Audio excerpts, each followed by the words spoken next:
بسم اللہ الرحمن الرحیم۔ ہمارا اختتام سورۃ القصص کی آیت نمبر 17 پر ہوا تھا، جہاں جو واقعہ چل رہا تھا حضرت موسیٰ علیہ السلام کا کہ جب انہوں نے ایک بندے کو وہ مکہ مارا، جب ان سے مدد طلب کی ان کے اپنے قوم کے بندے نے، تو وہ دوسرا بندہ مر گیا، اور وہاں پھر انہوں نے یہ تسلیم کیا کہ یہ عمل شیطان ہے، اور اللہ پاک سے معافی مانگی، تو اللہ پاک نے بھی ان کو معاف فرما دیا۔ اور انہوں نے پھر کہا کہ یا اللہ، جو تو نے مجھ پہ انعام فرمایا تو میں آئندہ سے نہیں ہوں گا ظالموں یعنی کہ مجرموں کا ساتھی، مجرموں کا مددگار نہیں بنوں گا۔ تو یہاں سے پھر شروعات ہوئی، تو فرمایا فَأَصْبَحَ فِي الْمَدِينَةِ خَائِفًا يَتَرَقَّبُ فَإِذَا الَّذِي اسْتَنصَرَهُ بالامس، تو یعنی کہ وہ صبح کو جب اس نے جب صبح کو شہر میں ڈرتے ہوئے خفیہ ٹوئا لگاتے ہوئے اچانک انٹر ہوا، جب آئے تو پھر اچانک وہ شخص جس نے مدد مانگی تھی اس سے کل، یعنی کہ وہ جس بندے نے کل مدد مانگی تھی اس بندے سے وہ جب لڑ رہا تھا کہ ہاں بھائی موسیٰ علیہ السلام میری مدد کرو، تو دوسرے دن یہ ہوا کہ جب وہ صبح صبح اپنا ڈرتے ہوئے آ رہے تھے تو یستسرخوہ، وہ فریاد کرنے لگا، وہی بندہ جو پہلے کل جو ایک دن پہلے جس نے فریاد کی تھی وہی پھر فریاد کرنے لگا۔ قال لہ موسیٰ انک لغوی مبین، تو جب اس نے وہ دوبارہ وہ اس سے مدد طلب کی تو کہنے لگے موسیٰ علیہ السلام کہ بے شک تو بہت بہکا ہوا ہے، اور یعنی کہ بہت کھلم کھلا بہکا ہوا ہے، ہٹا ہوا ہے، غاوین ہے، ٹھیک ہے جی۔ تو فلما ان اراد ان یبطش بالذی هو عدو لہما قال یا موسیٰ اتريد ان تقتلانی کما قتلت نفسا بالامس، تو وہ جب یعنی کہ جب ارادہ کیا اس نے کہ پکڑ لے اسے جو ان کا دشمن تھا، یعنی کہ جب موسیٰ علیہ السلام نے اس دشمن کو پکڑنا چاہا ان دونوں کا، یعنی کہ ان دونوں میں سے جو اس کا دشمن تھا، تو اس نے کہا کہ اے موسیٰ، کیا تو چاہتا ہے کہ تو قتل کر دے مجھے جیسا کہ تو نے قتل کیا تھا ایک نفس کو کل، یعنی کہ جیسا تو نے کل اس کو مار دیا تھا آج تو مجھ کو بھی مارنا چاہتا ہے۔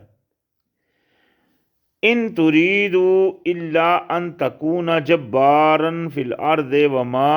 تريد ان تكون من المصلحين،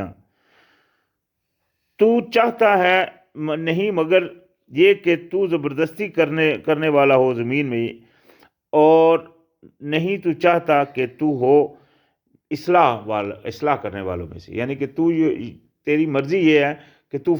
جبار اپنی سختی کرے ہم سب کے اوپر،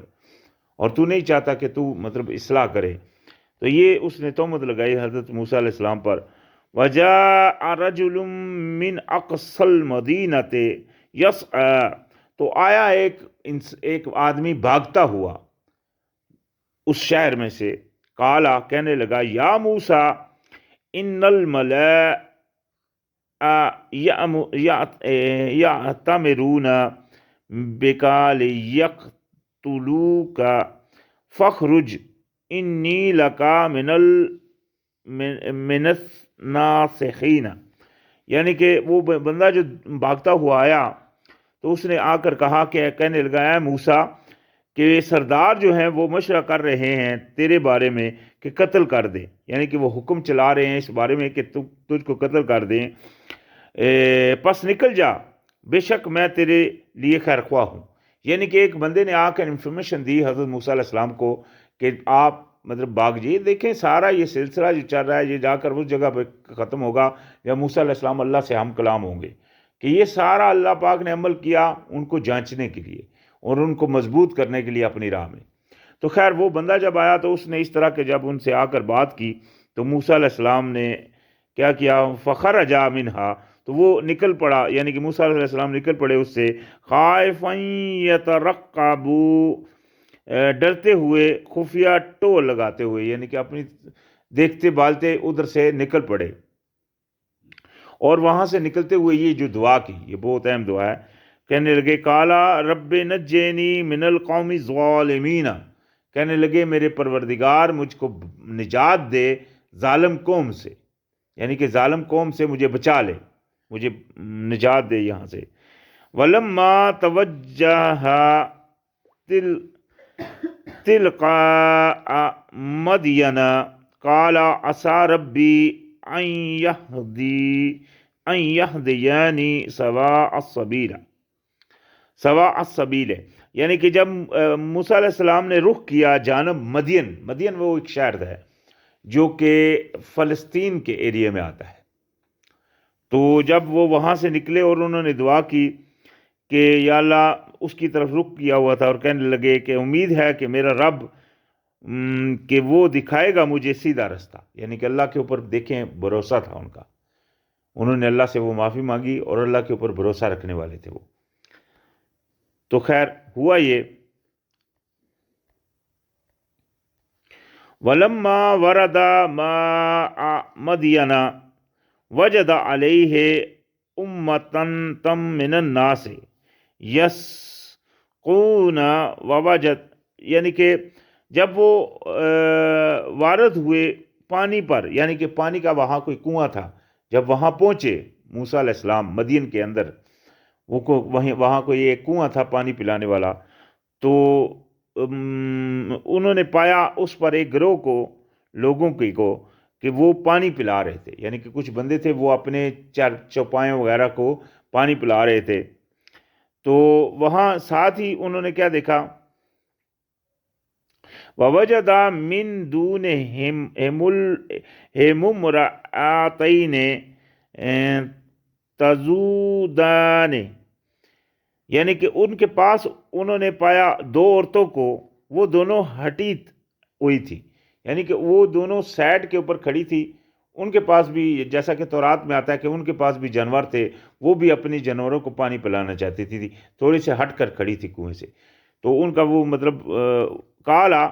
انہوں نے کہا، یعنی کہ یہاں وہ بات آ رہی ہے وہ کیوں کھڑی تھی، کالا ما خطبکما، انہوں نے پوچھا کیا معاملہ ہے تم دونوں کا، موسیٰ علیہ السلام نے ان سے پوچھا، ان لڑکیوں سے کہ کیوں تم مطلب سائڈ پہ کھڑی ہو، کیا معاملہ ہے تم دونوں کا، قالتا لا نسقی حتی یصدر الرعاء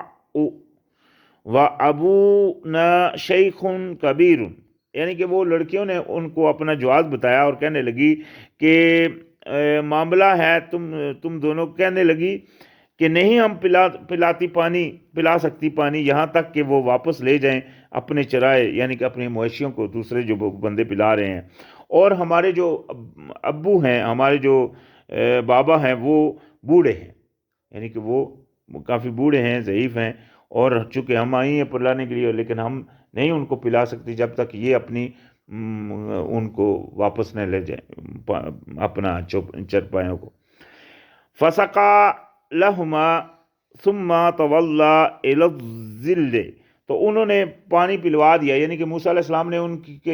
کے وہ جانوروں کو، ان لڑکیوں کے جانوروں کو پانی پلوا دیا، اور پھر ان کو واپس چلے گئے ایک سائے کی طرف اور بیٹھ گئے۔ فقال، اور کہنے لگے، یہاں پھر ایک انہوں نے دعا کی، رب انی لما انزلت الی من خیر فقیر، انہوں نے دعا کی کہ میرے پروردگار بے شک میں اس لیے، یعنی کہ بے شک میں اس کے لیے نازل کرے تو میری طرف بلائی، میں محتاج ہوں، یعنی کہ میں محتاج ہوں اس کا کہ تو میری طرف کوئی بلائی نازل کرے، میں فقیر ہوں اس کا کہ تو میری طرف کوئی بلائی نازل کرے، تیری بلائی کا میں فقیر ہوں، یعنی کہ خیر یہاں پھر کیا ہوا، وہ فجاءتہ احدہما تمشی علی استحیاء، تو آئی اس کے پاس ان دونوں میں سے ایک چلتی ہوئی ساتھ حیا کے. یہاں بھی ایک بات واضح رہے کہ وہ دیکھیں ان لڑکیوں کی حیا کو اللہ پاک نے قرآن میں نوٹ فرمایا کہ وہ با حیا لڑکی تھی اور بڑی حیا سے چلتی ہوئی آ رہی تھی. تو جب وہ آئی قالت کہنے لگی ان ابی یدعوکا لیجزیاک اجر ما سقیت لنا. تو اس نے آ کر کہا کہنے لگی کہ بے شک میرا والد جو ہے بلا رہا ہے آپ کو تاکہ وہ بدلہ دے اس کا جو آپ نے ہمارے لیے پانی پلایا، یعنی کہ جو آپ نے ہمارے لیے پانی پلایا ہمارے جانوروں کو، تو ہمارا باپ چاہتا ہے کہ آپ کو اس کا کوئی اجر دے، تو آپ کو بلا رہا ہے. فلما جاءہ، تو جب وہ آئے اس کے پاس، وقص علیہ القصاص، تو بیان کر دیا قصہ اس پر سارا، یعنی کہ وہ علیہ ان کے اوپر وہ قصہ اپنا قصاص کر دیا، بیان کر دیا. یہاں لفظ آیا وہ قصاص، سورت کا جو نام ہے. قالا کہنے لگا لا تخف، یعنی کہ ان کے جو باپ تھے وہ کہنے لگے لا تخف نجوت من القوم الظالمین، کہ نجات پا گئے ہو تم ظالم لوگوں سے، یعنی کہ آپ ظالموں سے بچ کر آپ یہاں آ گئے ہو، ابھی آپ گھبراؤ نہیں، فکر نہیں کرو. تو انہوں نے ان کو تسلی دی. قالت احدہما یا ابات استاجر انا خیر من استاجرت القوی الامین. تو کہنے لگی ان دونوں میں سے ایک کہ اے میرے ابا جان، یعنی کہ اجرت پر رکھ لیجئے اسے، یعنی کہ جس طرح غلام نوکر ہوتا ہے، یہ غلام تو نہیں نوکر، کہ اجرت کے اوپر رکھ لیجئے انہیں. بے شک بہتر وہ ہے جو مضبوط ہو، یعنی کہ کام کے لحاظ سے بہتر وہ ہوتا ہے جو مضبوط بھی ہو اور امانت دار بھی ہو. تو ان میں حضرت موسیٰ علیہ السلام میں یہ دونوں کوالٹیاں انہوں نے دیکھ لی تھی کہ اتنے چرپایوں کے درمیان، اتنے لوگوں کے درمیان بھی انہوں نے ان کے جانوروں کو پانی پلا دیا. تو یہ قوت والے بندے کا کام ہے، اور امانت داری سے ان کے ساتھ ان کو واپس ان کی چیزیں بھی دی. تو یہ چیزیں ان کو پتہ چل چکی تھی کہ یہ حضرت موسیٰ علیہ السلام جو تھے وہ قوی بھی ہیں اور امانت دار بھی ہیں. قال، وہ کہنے لگے انی اريد ان انکحک احدى ابنتي هاتين على ان تعجراني ثماني حجاج فإن أتممت عشرا فمن عندك. تو یعنی کہ یہاں وہ حضرت جو ان کے والد تھے ان لڑکیوں کے، انہوں نے اپنی بیٹی کی شادی کی خواہش کرتے ہوئے فرمایا، کہنے لگے کہ بے شک میں چاہتا ہوں کہ میں نکاح کر دوں تم سے ایک کا اپنی دونوں بیٹیوں میں سے، ان دو اس شرائط پر، یعنی کہ ان دونوں میں سے ان شرط، اس شرط کے اوپر. دیکھیں ابھی شرط جو رکھی کہ تم مزدوری کرو میری 8 سال، یعنی کہ میری خدمت کرو تم 8 سال. اگر تم میری خدمت کرو 8 سال تو میں اس بدلے میں تم کو اپنی ایک بیٹی دوں گا. اور یہاں بھی ایک بات غور کرنے کی ہے کہ دیکھیں قرآن میں میں نے کہا تھا کہ یہ ایک شادی کا ذکر ہے، اور اس میں شادی کی جو شرط ہے وہ لڑکی کو دینا ہے، نہ کہ لڑکی سے لینا. یعنی کہ لڑکی والوں سے کچھ لینے کی شرط نہیں رکھی گئی ہے، لڑکی والے کو دینے کی شرط ہے کہ اگر تو دے مجھ کو اپنے 8 سال میری خدمت کرے یا میرا مطلب جو بھی کرے تو اس بدلے میں تم کو اپنی بیٹی دوں گا. ایسا واقعہ تورات میں حضرت یعقوب علیہ السلام کا بھی ملتا ہے. اس میں بھی ان کی جو پہلی شادی ہوئی اس میں 8 سال کی انہوں نے خدمت کی اپنے سسر کی.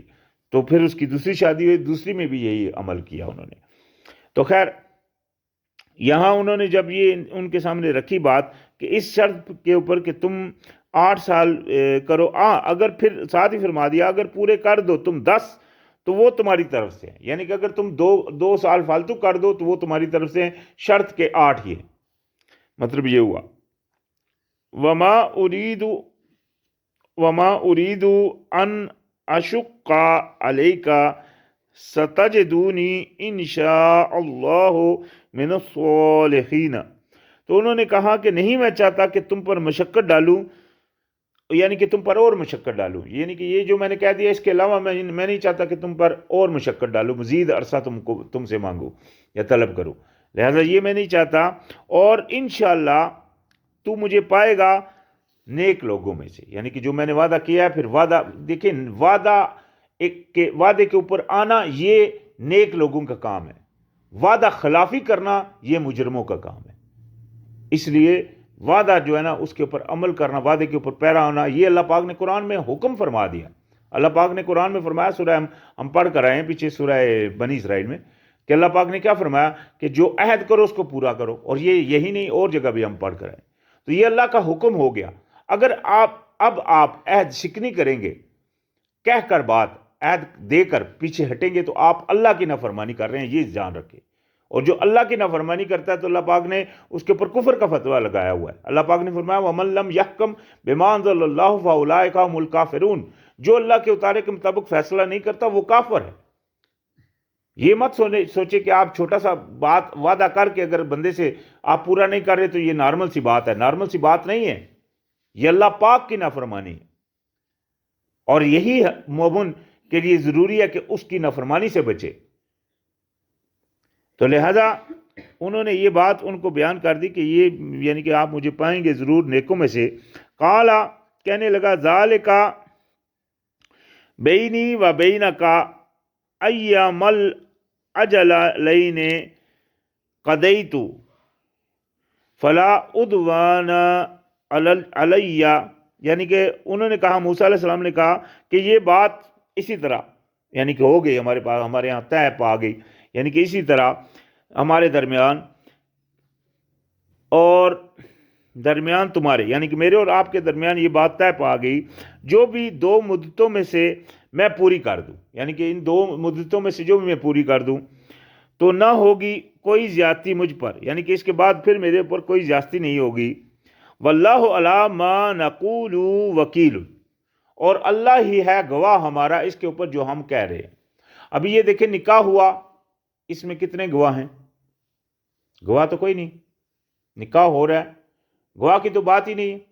حضرت موسیٰ علیہ السلام ہے، ان کے والد نے ان کو رشتہ دیا ہے اور وہ لڑکی ہے، تو نکاح کے لیے یہ صورت رکھنا، یہ جیسا کہ یہاں آیا ہے، کوئی گواہوں کی بات قرآن میں نکاح کے بارے میں نہیں رکھی، جیسا کہ ہم سورہ نساء میں بھی پڑھ کے آئے ہیں، نکاح کی جو آیت ہے اس میں اللہ پاک نے صرف یہی رکھا ہے کہ مہر دینا، اور دوسری آیت اگر وہ غلام ہے تو ان کے والدین سے اجازت لینا۔ تو خیر، فلما قضا موسیٰ الاجل، پھر جب موسیٰ علیہ السلام نے پوری مقرر کر دی، اپنی مدت کو پوری کر لیا، وسارن بأہلہ، تو اور جب لے کر چلا اپنے گھر والوں کو۔ یہاں ایک بات یاد رہے کہ تورات میں یہ بات تھوڑی ڈیفرنٹ ہے، وہاں رد و بدل ہوئی ہے، چونکہ وہاں یہ ہے کہ وہ اکیلے اپنی بکریاں چرا رہے تھے، تو اس وقت یہ واقعہ پیش ہوا، لیکن قرآن میں اس کی وضاحت کر دی، جیسا کہ اللہ پاک نے قرآن میں فرمایا کہ بنی اسرائیل کی بہت ساری چیزوں کو قرآن واضح کرتا ہے، تو قرآن میں یہ واضح کر دیا کہ وہ اکیلے نہیں چلے تھے، ان کے گھر والے بھی ان کے ساتھ تھے۔ تو جب وہ ان کو ساتھ لے کر چلا، آناسا من جانب الطور نارن، تو دیکھی اس نے طور کی جانب ایک آگ، طور ایک پہاڑ ہے، ٹھیک ہے، جو آج بھی دنیا میں موجود ہے، دنیا جاتی ہے وہاں دیکھنے کے لیے، وہاں وہ ریزہ ہوا پہاڑ بھی ساتھ موجود ہے۔ تو جب انہوں نے اس کے پاس آگ دیکھی، قالا لأہلہم کثوا انی آنست نارا لعلی آتکم منہا بخبر او جذوۃ من النار لعلکم تصطلون۔ تو جب انہوں نے وہ آگ دیکھی تو کہنے لگے اپنے ان گھر والوں کو کہ میں نے دیکھی ہے آگ، تم ٹھہرو یہی، یعنی کہ تم ٹھہرو یہی، میں نے آگ دیکھی ہے، شاید کہ لاؤں وہاں سے کوئی خبر، یا لاؤں تمہارے لیے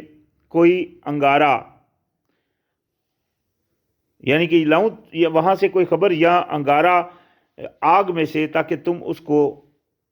تاپو، یعنی کہ اس کے پاس بیٹھو تاکہ آپ کو وہ سردی کی شدت سے بچائے، مطلب یہ تھا۔ فلما آتاها نودیا من شاطئ الواد الایمن فی البقعۃ المبارکۃ من الشجرۃ، تو جب آئے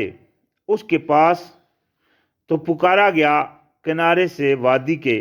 دائنی جانب سے، یعنی کہ اس وادی کے دائنی جانب سے پکارا گیا جگہ میں برکت والی ایک جگہ کے پاس، اس درخت کے، یعنی کہ درخت